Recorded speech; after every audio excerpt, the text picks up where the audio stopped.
საუბარი, აქ არის ლაპარაკი ფსიქოლოგიურ სხვაობაზე, რომელიც დამყარებულია ბიოლოგიური სხვაობებით.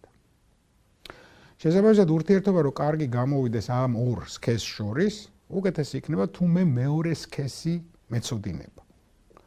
მეორე სქესის ცოდნა არ ნიშნავს ფიზიკურად თქვენ ვისთან რამდენი ურთიერთობა გქონდა. შეიძლება ვიღაცას 300 სხვა სქესის, განსხვავებული სქესის ადამიანთან ქონდა და გაგიბაში არ იყოს ის სქესი რაც წარმოადგენს და პირიქით, ანუ ეს გამოცდილება არ არის საკმარისი ფიზიკური ურთიერთობის რო შენ გაიგო რასთან გაქვს საქმე.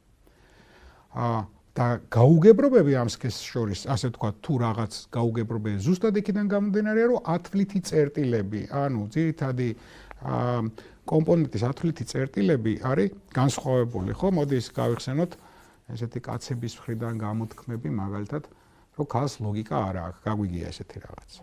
გაგვიგია. არ და რეალურად ლოგიკა აქვს. გააჩნია